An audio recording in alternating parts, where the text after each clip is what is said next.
Hi everyone, this is Leela Harris and I'm here with Neerava, Nash and Kindi Dulai-Gill. So in this episode, we are going to discuss anxiety, something we've all experienced at least at one point or another, right? Yeah, you say that we've all experienced. It's actually interesting. I didn't know that I had experienced anxiety. I just knew that I worried.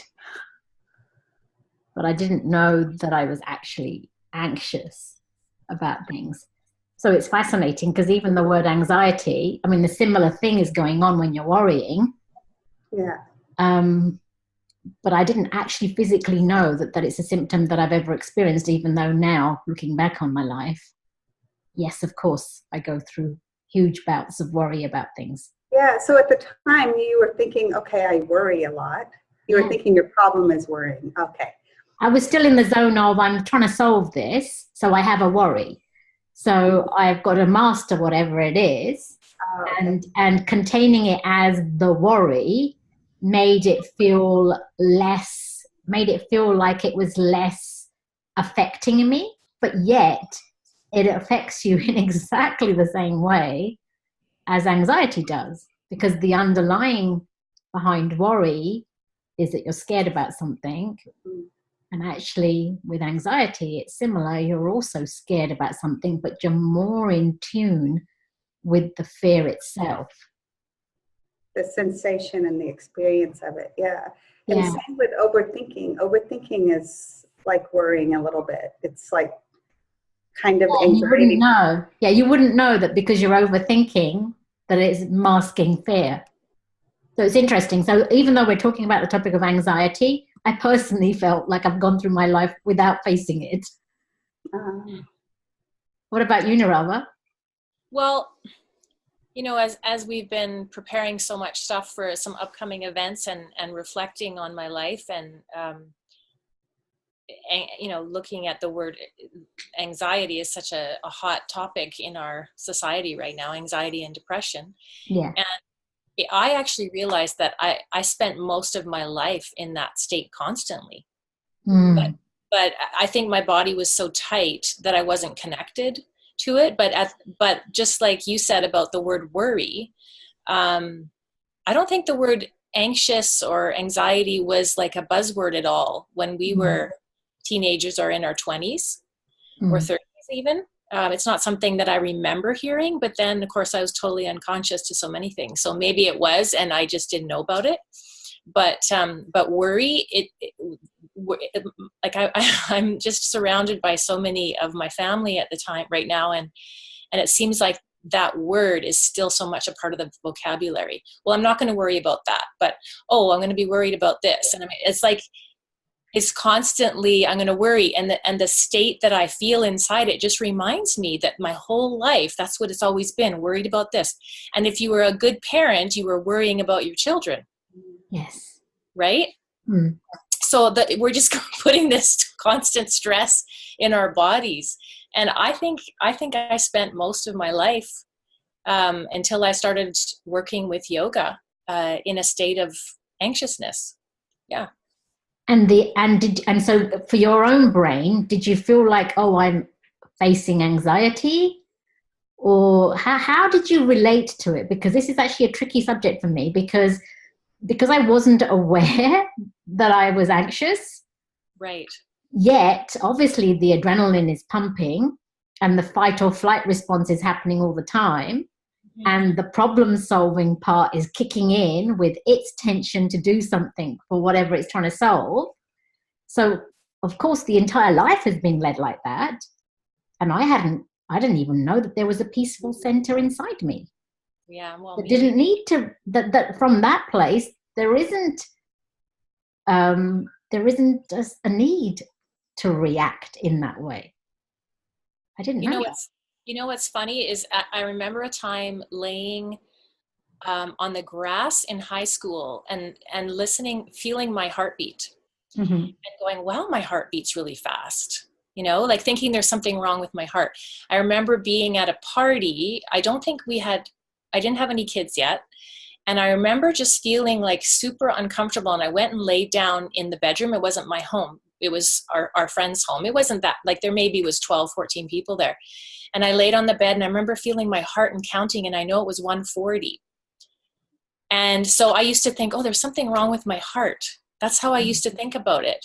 Right. I was so disconnected from my body. It wasn't till later that I realized that fear is running the show. Fear's always been running the show until I started to address it. I mean, I have lots to say about that, but I'd like to hear from Leela first with Yeah. Well, I already told the story. Remember when we were kind of a little bit laughing about ourselves, where we went to the doctor, Kindi? We both had our experience of, and I thought I was having a heart attack or I had heart problems, and the doctor told me that it's physiological, and I got mad at him. Yeah, so I could very much relate from that story I told on the other video about thinking something's wrong with my heart, not making a connection to how much stress and anxiety I'm under. Yeah. Yeah, I went through a bout where I had heart arrhythmia problems, and I was rushed into hospital. And, obviously they're going to give you, I think it's beta blockers or something like that they suggest. But now, looking back, that was all anxiety. Yeah. At the time, it felt like it's an illness. There's something wrong with me. My mechanical organs are possibly malfunctioning down, right? Yeah, like a physical issue. Yeah, as if it's a physical issue. But of course, we weren't, and you're talking about this phrase about being disconnected to the body, Neerava. Yeah. I also feel like it was actually a lack of education. Oh, totally. I agree with that. Yeah. Because we didn't know. We grew up with the sense that if there's something wrong with our physical body, then apparently a doctor is going to solve that, and you're sort of helpless because something within your body may not be functioning properly. So somehow somebody outside of you is going to solve it. Like that seems to be the general consensus in our thinking without us even thinking about it. It's just somehow we just get hypnotized into believing that that's the truth. Yeah, it's like the disconnect between there's the mind and my thoughts. Okay, then there's my emotions, then my physical. It's like all separated. There's no feeling of there's a connection there. Yeah. And it's interesting because the work that we're doing is so completely opposite of that. We're seeing how everything's connected. Absolutely. But yeah, it's good to remember how that felt, that we didn't make that connection. We didn't understand that. And you're right, no one talks about it in that sense. We're actually supported and encouraged to fragment ourselves in these disconnected experiences. And we haven't got any understanding that they are all intertwined, because with that heart arrhythmia problem, when I was rushed into hospital, I was under extreme stress at work, but I was going through a bout of extreme sadness at home. And now looking back, clearly the emotions of sadness were fueling the level of anxiety I was feeling, and hence my body had to react that way because it's all one cycle. But at the time, I mean, I would never have connected, oh, I'm feeling sad and that's why I'm actually lying in this hospital bed today. Yeah, I was just thinking it's a darn good thing I didn't drink coffee until my late 20s, because I think if I had added caffeine into the mix with all of that anxiety and worry, and it just would have made it, so many teenagers now drink coffee. I mean, so many, or those energy drinks, all that caffeine. Would it have made it worse? Because now, as you're saying that, all of my early career, I spent on, I got through the day with 8 to 10 black mugs of coffee, right? Like that type of quantity, and 8 to 10 of them with nothing else added, no sugar, no milk, nothing to dilute, just that quantity of coffee. Wow. To give you the energy to keep going and to keep. I could survive. I could keep going until very late in the night. I could get up really early in the morning. My body kept going. So it didn't even cross my mind that the coffee was actually an issue in any way. To me, it felt like it was the saving grace that got me through the day. Right. Yeah. And you're saying that the coffee masks the anxiety, or it increases it. And it messes with my heart rate and all that stuff. Right. Yet, if I were to have a cup of coffee now, I mean, I haven't had coffee in 23 years. Not even touched a drop of it, right? But if I were to touch coffee now, I think I'd probably go zingy.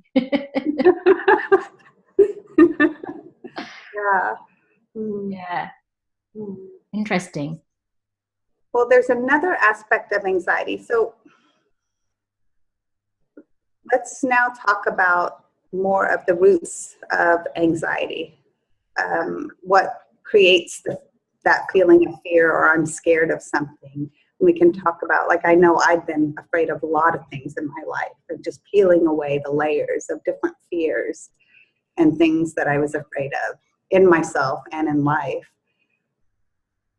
And did just before we go into the underlying bit, I just want to cover just like the symptoms again a little bit tiny more. So for a worried person, they're tense, but they don't know that they're trembling. Like they're physically trembling, may not be happening.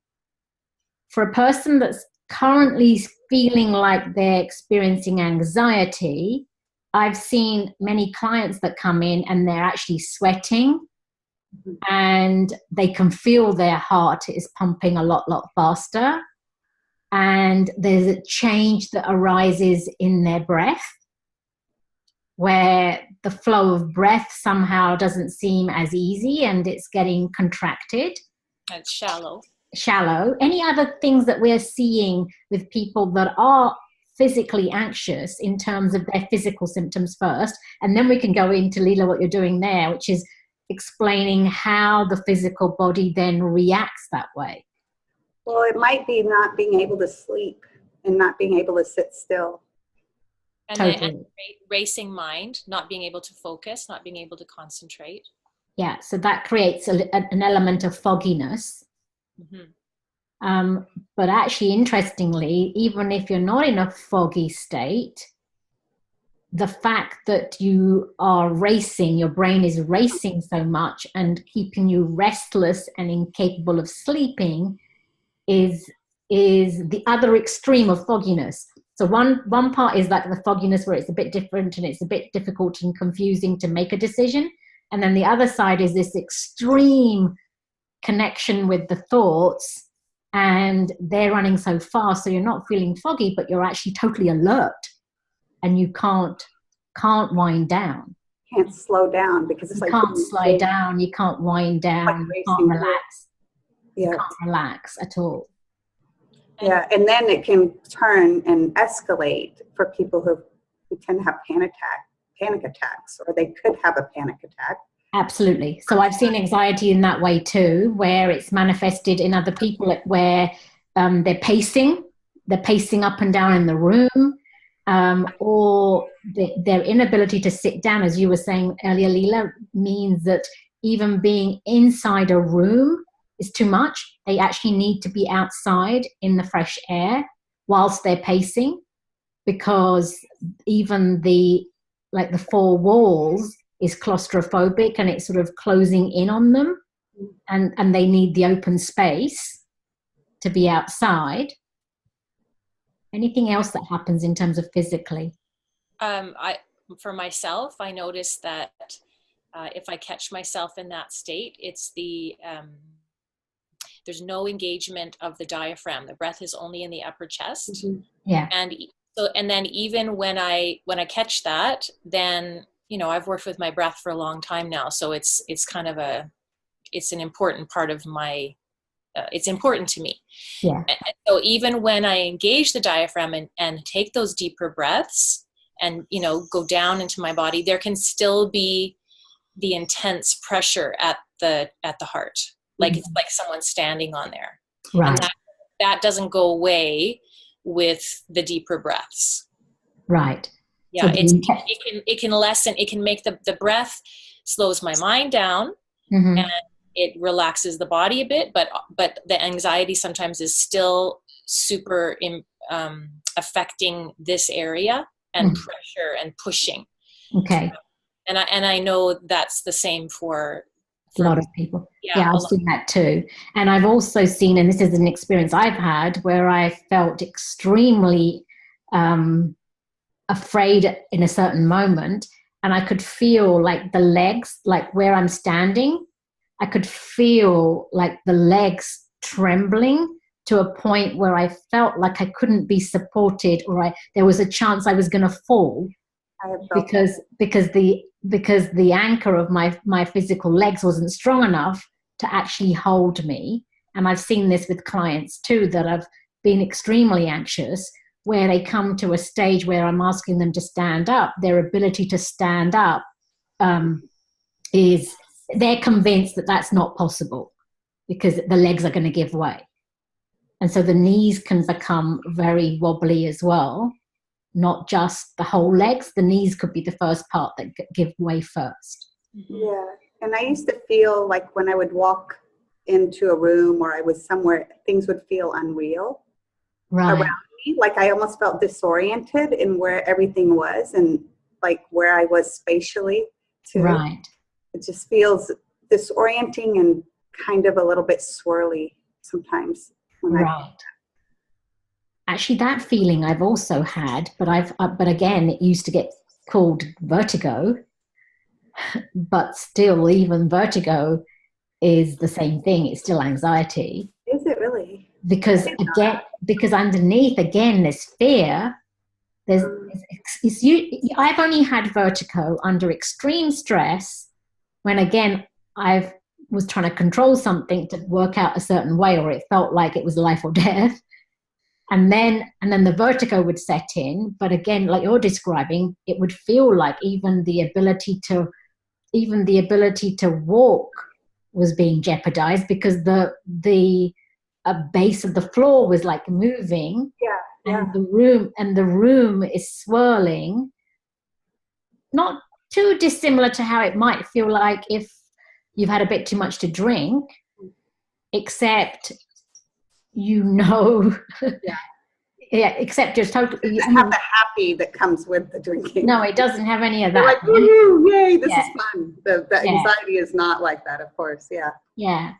And it has a lightheaded feeling about it. A lightheaded sense. Yeah. And I've had people recently where I can tell they're having a lot of panic come up. Mm-hmm. And I've told them to breathe, like Neerava, what you were talking about. But I always tell them it's going to feel worse for a little bit, but it's okay. Because that's really the fear is like, well, I don't want to breathe because I'm going to feel it more. So I always just tell them, you're going to feel it more. It's okay. Just feel it. And then they notice, wow, that kind of passed over.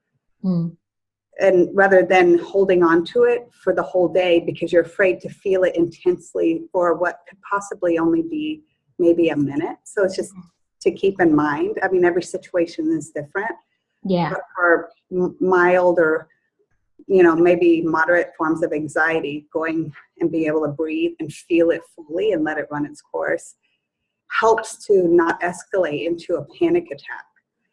Yeah, where now as you're describing, building and trying to control it and building and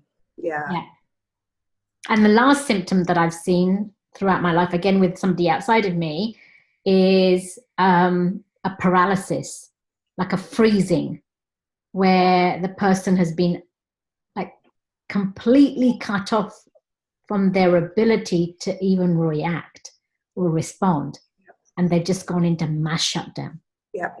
And it just looks like a person's just a block that's now not able to do anything. I've seen that freeze happen a few times. It's interesting, isn't it? I've experienced that actually. That shutdown when I was working when things came up from my childhood that I didn't know were there. So back in 2001, and I remember like needing to like build a tent and like just like literally completely shut off the world. I couldn't cope with anything. Yeah. Because it happened in our life when my eldest daughter fell in a Disney park onto a concrete block and became unconscious in the process. And my instinct was to quick pick her up, scoop her, and run to the toilets to try and put some water on her before we actually then took her to the hospital. But Surinder's the one that completely froze, couldn't do anything, because the panic of seeing what had just happened to her left him incapable of even any reaction. Wow. Yeah, fascinating. That was interesting, going through that exercise of trying to describe what the symptoms are in the body, because there's a lot of symptoms that you can feel, and yet they're all fueling the same thing. It's all around anxiety. And when you talked about freezing, there's milder forms of freezing where you might not be like that kind of like intensity, but there could be just like, I know my mind will go blank. Yeah. Like that has happened in the past. So it's not a big deal, but it's just like, whoop, and I forget something, or Yeah. And then now moving on to what you were describing, which was to talk about what fuels, why does the body react in that way? So what is underneath it? Like what's fueling, fueling that response? We talked about that you didn't even know it was anxiety. Okay. So there's that. And then there's, there could be a place where anxiety, I've got the label, the psychiatrist or the doctor calls it anxiety. So that's been affirmed, like I've met people that say, yeah, I have anxiety. My doctor told me or whatever, but they don't connect it to fear. So then we sometimes feel our anxiousness, but we don't really connect it to I'm afraid. Yes. So that takes us even deeper into the reality of what's really happening is that it's fear. Yeah. I've had clients say that they're anxious, and then when I've spoken about fear, they've said, no, I'm not afraid. Yeah. I'm just anxious. So because it's almost like the anxious is the symptom in the body, and therefore that's the label. And when we talk about fear, it looks like, the word fear sort of means like you have to take responsibility for it because it's your fear. And the minute it shifts into there's something inside you that's afraid, that's fueling this, then clearly the label's going to fall away that I'm anxious. Mm-hmm. And the idea that my body's letting me down is going to fall away. So I think part of those things stop a person from going in and going, okay, so underneath this is I'm afraid and scared of something. Yeah. Because then the responsibility comes in to be able to do something different. Mm-hmm. And in the moment, the person might feel it stronger if they were to admit that they're afraid. Yes. But they're feeling it more temporarily because the more you own something, the more, it surfaces, which is what needs to happen before it can be transformed.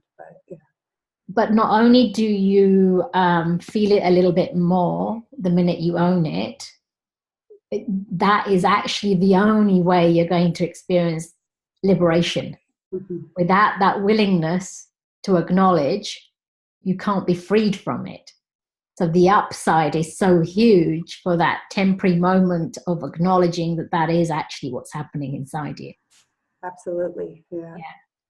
Yeah. So what are some of I know for me, a lot of my fears have been social, around other people, fear of what do people think, I'm not good enough, I'm this, like just a lot of these kind of thoughts and beliefs that created anxiety because I just had some experiences as a child that kept running in my unconscious with those beliefs. So when you said that, there is a label nowadays that says I'm diagnosed with social anxiety. Yeah, there's a lot of that. Yeah. There's a lot of those type of labels which give people the impression, this only happens when I'm outside, or it only happens when I'm in groups of people, or it only happens because I'm a shy person. Mm-hmm.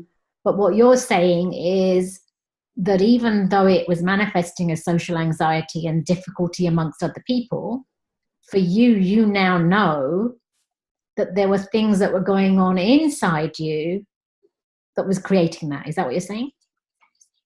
Yeah, there were things like being afraid of people. Right. A huge one. I'm just afraid of people. I'm afraid of what they're going to think.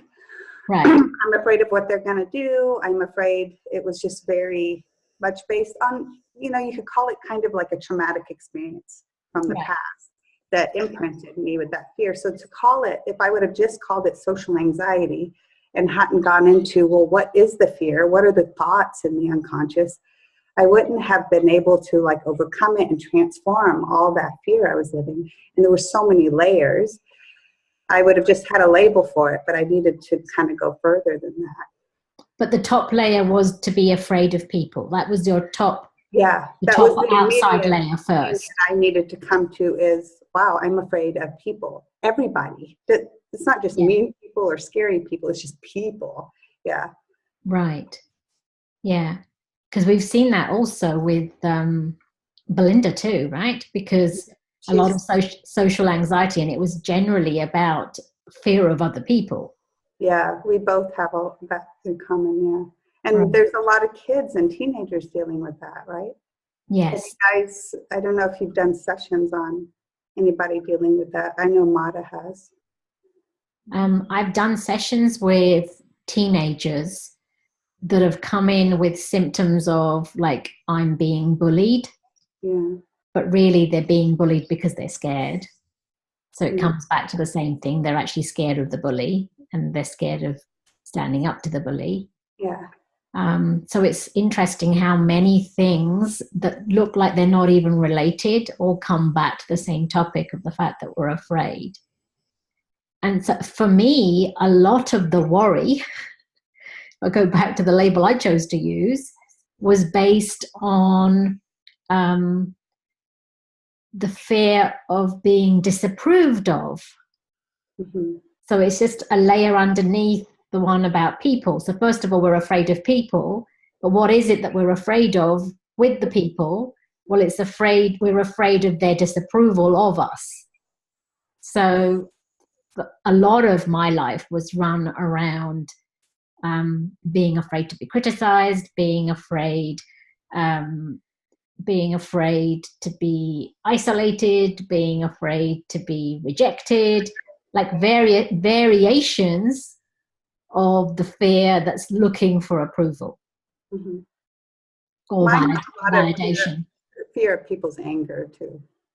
You had that? Mm-hmm. Yeah, me too. Yeah, and I had a lot of angry people in my life. I worked with that, and I don't have angry people in my life anymore. Right. Neerava, you said you had the same thing? Yeah, but I think the biggest one, looking back to earlier, was a need to be liked, approved of, not to make a mistake, to the fear of not being right. Yes, I had that. To be silent rather than to speak up and make a mistake. Yeah. The same thing, fear of making a mistake. But I think mostly it was about wanting approval and acceptance from people. I didn't want to feel people's judgment. Yeah. That was what I spent most of my time avoiding. But now when I look at any time fear or anxiety, whatever you want to call it, gets triggered in my body, I see that underneath all the branches, it's fear of the unknown. Yeah. So whenever I have no idea what's about to happen, no control over what's going to happen, and often it's interesting, it's fear of the unknown, and it's when there's a time pressure, like when something's about to happen and it has to happen at a certain time, there's this anxiety that comes up about like being ready, or just it's I haven't got to the root of that one, but I just was looking at that one yesterday. So fear of the unknown, and then if there's a time, like okay, at 2:00 or at 2:30, just before we start, when we join on these calls, or when I'm going to moderate the support call yesterday, just before the time arrives, there's this anxiety that comes up.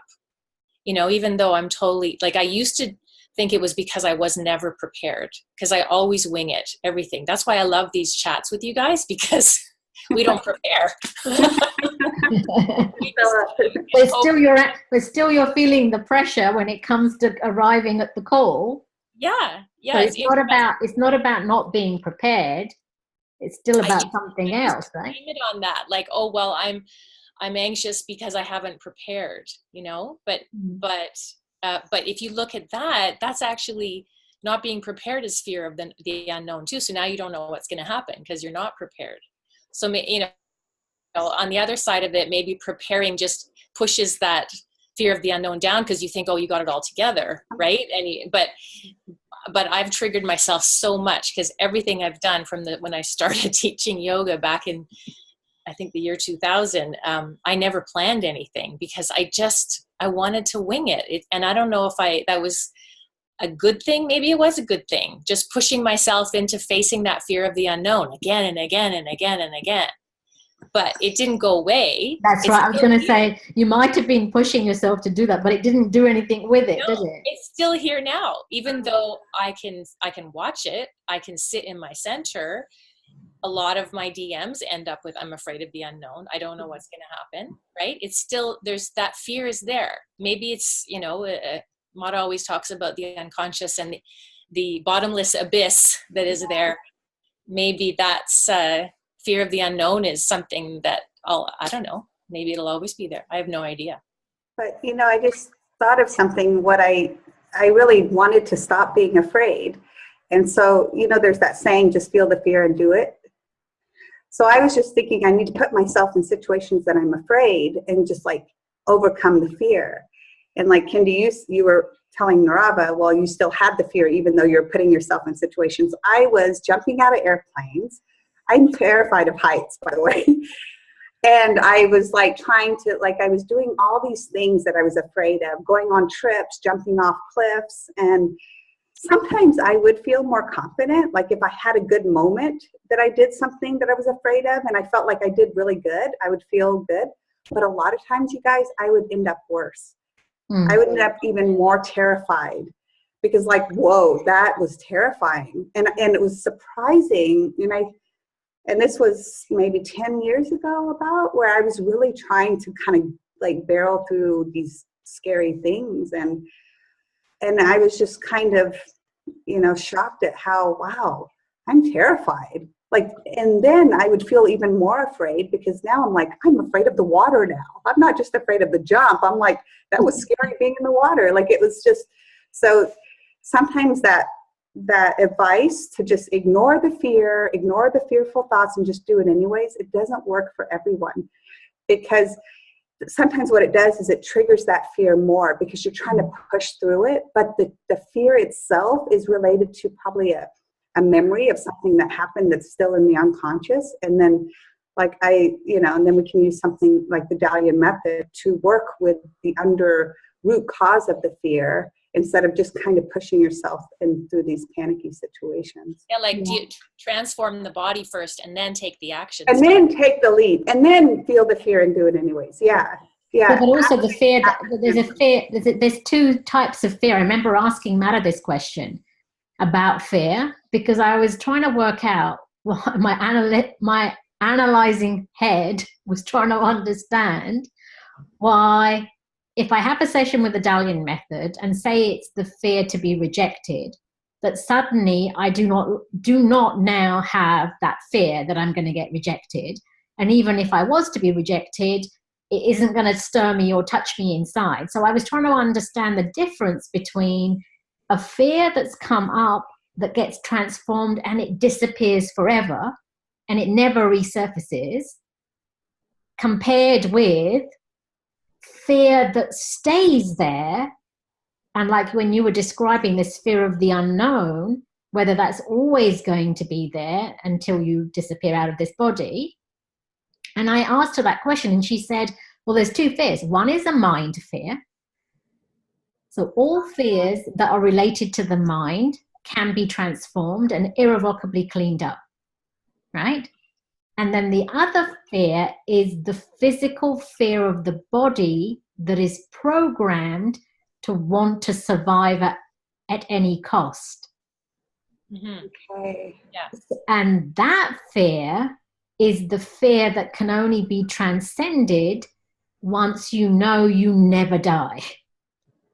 Because the body has this mechanism where it will try to protect no matter what. And it wants to stay alive. Yes. So that second fear is something that only the real mystics that have come to that enlightened state can transcend. But the rest of all the other fears, and there's gazillions of them, they can be transformed irrevocably, and they don't need to sabotage the way you live your life and the quality of your life anymore. Yeah, but then as we deal with these other fears, we get stronger in dealing with those more existential fears, if you want to call it that. There's more strength. With every fear that's been transformed, there's something inside of us that grows. Yes. That helps us face future fears. Yeah, so I think it does affect those deeper body fears that we can, it's like preparing, you know?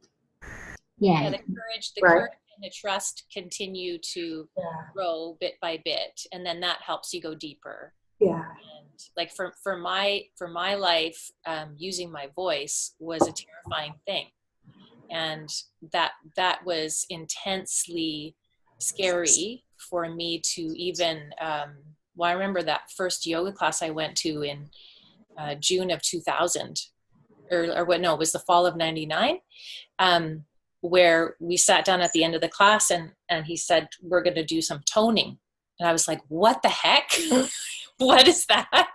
We're going to use our voice in a group. We're going to make sound.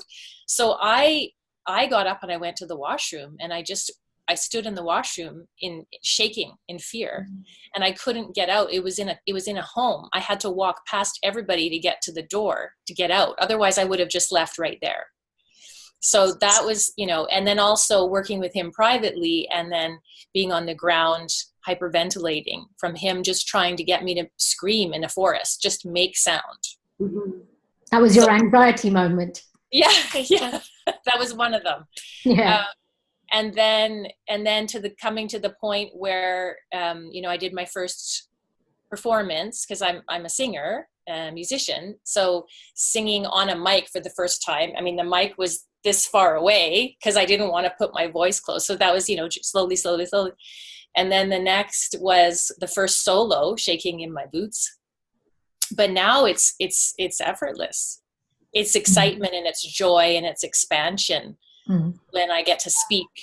I feel completely calm whenever we get going on these talks, because I'm comfortable using my voice. I trust whatever's going to come up. Maybe what I say might not make a lot of sense, but it doesn't matter. I'm not afraid. All those fears that we've worked with, I'm not afraid of being judged. Maybe I say something stupid when we're recording live here, whatever, no problem. Yeah. Right? That's awesome. So all the, and being able to stand in front of, however many people and sing with joy and love and all those things, but yet, 5 minutes before I'm going to start the call yesterday for moderation of the fear of the unknown. Yeah. Really intense in the body. Yeah. So so what we're doing is we want to encourage people to explore what exactly they're afraid of, right?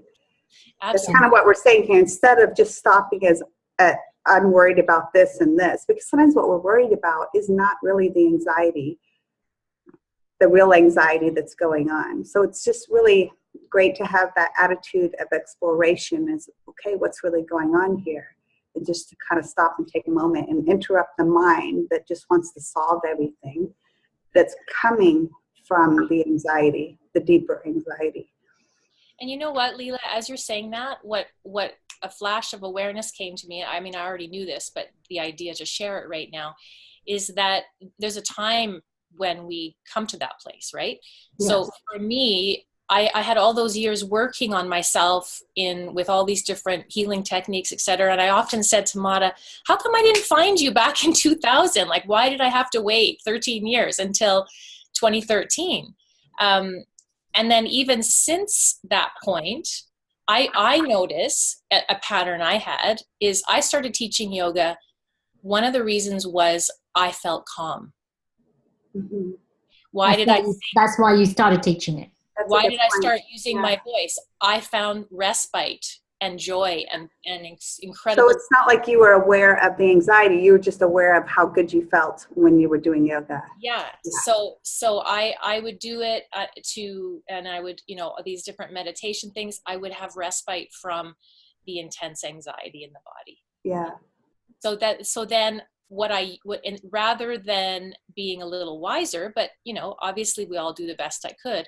At the time, I didn't have the intelligence or awareness to go, well, why don't maybe I can transform this fear. It was like, if I feel afraid, go sit down on the piano, play, sing, boom, I feel better, right? It's like a Band-Aid. Let's just put the Band-Aid on for a while. This feels better. I've seen people say that, like, if I'm feeling anxious or depressed, then I'm going to take photographs, because if I'm taking photographs, then in that creative place, those feelings go away. Or right. if I paint, those feelings go away. So the solutions that are being offered are to be in action in some way. And whilst you're in action in some way and you're in that creative space, you are one step removed from what you were feeling.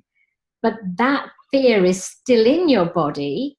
Yeah. So you're trying to run from it, which is not a bad thing, because you don't want to be in it all the time. And it's a great thing to do something creative, but you haven't transformed it so that your life can just be fuller for more of the time that you're living than the times that you're finding when you're rushing to a picture or a painting or a piano or whatever it is that you have to do. Yeah. Or sports also works too, right? Like sports, really using your body, running, doing something that's very strenuous. It's a wonderful way to take care of the energy in the moment. Yeah. Until we know better, until we know to look inside and go, okay, well, there's actually fear that can be dealt with. Why is it here? All these questions that the three of us somehow started asking, and what prompted that, I don't know. But I have a question for you now, though. Okay. Because there's a part of me thinking. So you're describing, okay, you still have the fear of the unknown, and you know that there are certain moments when you're still scared. Yeah. So what is it that you've actually gained then by all this effort to have gone in and dealt with these so-called other fears? Like, what's actually changed for you? Oh my gosh. That there ought to be a motivation. There ought to be a motivation for somebody else who's listening to us saying, oh, I get it now. I fancy that. Right. Well, first of all, courage and trust grew and grew. Right. Trust in what? Like trust in that I can transform this, that there's a reason for it. I really trust in life now. I trust in the unfolding of life, that everything is happening for me to help me grow and expand and to face those challenges that I need to get stronger and to share my gifts more and all that. The space inside, the quiet and the peace inside has been growing. And at one point, it grew exponentially in a moment, in an experience, and that has never left me. So now that space inside, so even when the fear of the unknown comes up, it's absolutely a tiny, minute problem. It's so small because I'm just watching it, and it's kind of funny because, oh, there it is again. It's still in my body, that thing. So from being overwhelmed with fear and shutting down and crawling into a ball, it's insignificant now. And being totally identified with that. And also we could do a whole talk on victim energy, all of that, that was with it, to being just it's this little thing that's happening. Even if my body's shaking, it's not a big deal. Mm-hmm. Right. That's what I would say for myself. And there's total trust in it and acknowledgement. The other thing is, I think the shift, that one of the most important things I've learned from Mata, and she again said it yesterday with somebody on a call, that it's okay. everything's okay exactly as it is. Yeah. Right? Like, don't make a problem out of it. And that's a huge thing, because we make problems out of these things. We are who we are, with all of our light and dark, with all of our wounds, and with all of our gifts. And if we could just accept who we are in the moment, willingness to grow and change and transform, I think that's a huge step. Even just that willingness to, okay, I'm okay the way I am right now. Yeah. Yeah. Acceptance. Mm-hmm.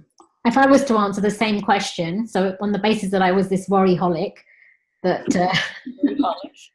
worryholic, and so and a lot of it came from juggling so many things in one day. And so if you're juggling loads of things in one day, clearly the body's going to get more and more tense. And all right, what was happening was I was getting more and more tense, and then the adrenaline would be flowing, and then I'd be living in this fight or flight response, right?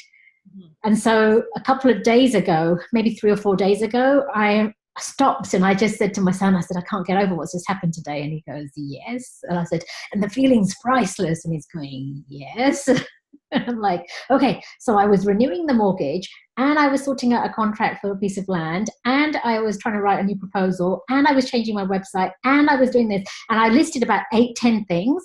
And I said, and guess what? I stayed completely calm through it all. So even though I was juggling that same quantity that I used to juggle, but I felt stable with all this stuff that just kept coming, and it would come, I'd deal with it, move it out of the way, then another thing would come, I'd deal with it, move it out of the way. And I said, and it was a day just to see that I didn't go back to what I would have done 20 years ago. Because that's the ultimate test. Because if our life has changed in a way that the circumstances are different, there isn't a like-for-like comparison. Like, is my sense of calm here only a byproduct of the fact that I live a different quality of life now? Or is my sense of calm here something that could have been transported back to where I once was? And this day was an example of the magnitude of things that needed doing in one day or had to be done that day. Yeah. And yet the quality of the responses had changed night and day.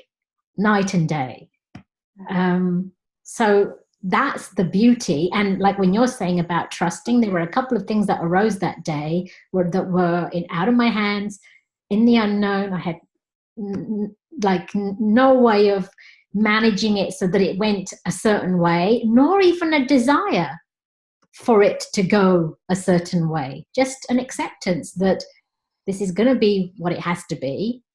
I'm doing my bit towards it. I'll do my very best, and then I'll wait to see what unfolds then. Yeah. So the attachment to the goal of it being a certain way has fallen away. Yeah. And I guess that's the ultimate, where we're not afraid of it not showing up in the way that we would personally like it to show up. And I just have one question for you, because you said you were excited because you were okay. Yeah. So you were aware that you weren't having worrying thoughts. I was aware that in my tummy, in my belly, this spacious feeling of expansion, sort of like a spacious feeling of silence, and this sort of very, very beautiful, not bubbly or excited, but very, very beautiful, flat, calm experience. That's what I wanted to hear. Was there all day. Yeah, like morning till night, it was the same calm state that was there throughout, right? That's awesome. And it was just a really beautiful feeling to know it didn't get lost in amongst, what felt like 1,000 things. What felt like 1,000 things that were coming and flying back in my direction. It wasn't dependent on the outer circumstances, and that's a really beautiful feeling. Yeah. And it showed that the amount, in fact, what it's beginning to show me now is that the amount of things that we can actually get done in a day have exponentially grown, because less of your energy is being leaked out into these spots that otherwise have to take up a part of you, right? if drain you. Yeah. if you're worried, some part of you has to be deployed out onto worry. If you're feeling anxious and you're trembling about something, some part of you has to leak out into that. So the nice thing that particular day was to experience how much can be done when all your energy is available to you. Mm-hmm. And it's not leaked out into these places. And that leaking out and having the energy, it's really something that probably someone who hasn't experienced it wouldn't know. But when you experience it, you start to understand what we mean by leaking energy. It just kind of grows that understanding of, oh, that leaks energy. Yeah. Oh, okay. That grows from working with these fears and transforming them and getting closer to that intuitive knowing inside that says, oh, I don't want, my energy is being leaked here. This is kind of fueling my energy, or I don't know if fueling is the right word, but this feels like healthy, I guess. Healthy. Yeah. That's right. And then also one more thing, when we did the video on depression, I think it was, that's right, it was after that video that we did on depression that my son's friend committed suicide. Mm-hmm. And with our Facebook group, we had a couple of people make comments about how they were feeling, and then also how they feel when they watch us talking about the Dalian Method and the experiences that we've had with the Dalian Method and the sort of life that we're beginning to experience. But one thing I wanted to say was that when we're in this situation, like for example, the hour that we're going to spend together, it's extremely energizing. Mm-hmm. Because we're talking about a topic we love. So it can't be helped, but you feel extremely energized in that hour, right? Mm-hmm. But when we turn the button off on the video, we then go back into our normal life, whatever our normal life is. And in that normal life, like I've just given an example of something that happened a few days ago and it felt euphoric. Well, it felt so good because there are still moments either side of those days where the mind will come in and try and come up with its heavy thoughts. It's just that those heavy thoughts don't drag you down as much or as far as you could have gone before. They'll drag you. You're very aware of them and you pull yourself back out again. So I just want to say that when we're describing what we're describing around the Dalian Method, it isn't that this is our state 24 hours a day, because if it was, we'd be exhausted. Because no human being can be at a high, like for every moment that they live, because we need our down moments and our rest moments as well, or our other moments to come back in. And I just feel like I felt like saying that today because otherwise people are getting the impression that what we're describing here for the hour is our state 24/7 every single day of the year for 365 days. Actually, I find that I'm very free in my grumpiness and in my moods now. Right. So, like someone else might be like, well, but actually because I know, and you guys might relate to this, that from doing this work, you don't want to repress anything. That's right. Like I know that mask of niceness I used to wear, how bad it was for me. It doesn't mean that I take it out on people or I just go, rah, but I do know that I'm like, I have to honor this feeling of grumpiness, or I'm not feeling patient right now, or this is bothering me, and I deal with it in a healthy way. So I'm very, like, I have all these moods, sometimes all in one day. Being honest. Yeah. Being honest with your state, whatever the state is. But inside I feel more peaceful, and that's why I can live these different moods.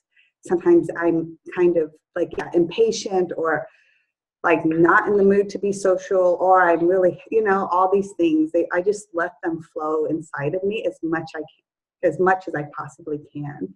Yeah. And that actually makes me feel happy deep down, even if I'm not looking like, Yeah. Yeah, that feeling of sense of connection in myself. So, yeah, of course we're doing a video here. So this is what, like you said, we love doing this. This is what we love. There's a certain energy behind it. This is our best time of the day sometimes. So, yeah. Anything you want to add on that, Neerava, before we get sort of almost to the close of our hour here? Yeah, it's getting to that time. No, I was just like a word that could describe, Leela, what you just said is you accept yourself as you are, whatever is coming up, right? Yeah. Yeah. And I notice how if I don't, it's like I don't feel good. Mm-hmm.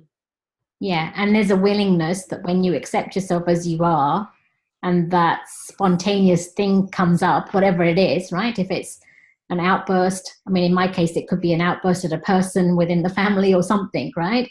Whatever that is that comes up, I mean, for me, for sure, I'm speaking for myself, I won't allow an outburst to come up and then not see the opportunity to try and understand what was at the root of it and what is it trying to show me and what is it that I need to address if there's anything for me to address. So I'm accepting of myself as the moments arise, but I'm also willing to continue evolving if moments are arising that are giving me the clue that something else needs to be seen inside me. Yeah, that's the key of those two things together. First, the acceptance, but then, and we've talked about this on another video where I know people that they just accept themselves as they are, all their wounds, all their fears, and then it's like that's where they're staying. Yeah. There's no willingness to be curious or ask questions. Well, why is this here? Like, you know, I think it's really awesome when you get to that place to be able to look inside and go, well, okay, well, that was an interesting outburst of anger. Like, what was that about? And to be curious, and if the awareness isn't there, then to, you know, do a session, a Dalian Method session to find the root. And I think we're always doing that, which makes life, there's just endless learning all the time, and it makes endlessly interesting. Yeah. Endlessly interesting.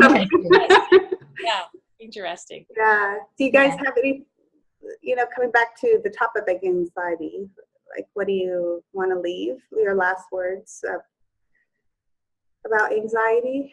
I think my last words would be that there's lots of symptoms in the body that really ultimately are coming back to the same topic. It's anxiety. And then there's only one topic underneath that fuels that, and that is fear. And if you're willing, the bulk of those fears can be transformed. And then there's a small percentage of the fear that the mystic or the enlightened being gets to the privilege of being able to transform. But if you start moving in this direction, one fear is worth it that you've managed to transform. Like just one fear, it's worth it, because the change with that moves your life dramatically. So I would just encourage people not to be afraid to face the fear. Yeah, and if you need help, you reach out to someone to guide you through a session as well, because I think with fear, sometimes people appreciate having a facilitator there. That's right. Yeah, for sure. Yeah. And I would like to add that when you're in an anxious state, that talking about it doesn't really do anything sometimes. Like very often talking about how anxious you are just keeps it happening. And maybe people don't know just a simple tool of just making sound or moving their body or taking deep breaths. And in that space of trying to calm yourself down, you know, breathing more into the belly, breathing down, you know, through your whole body, then maybe there's more courage to start to ask the questions about why am I afraid? But first taking care of the body yourself, not trying to run out, because nobody else can take the fear away or calm your body down, right? Like sometimes a hug is great, but ultimately we've got to start breathing deeper. We've got to start just watching the breath and watching the mind.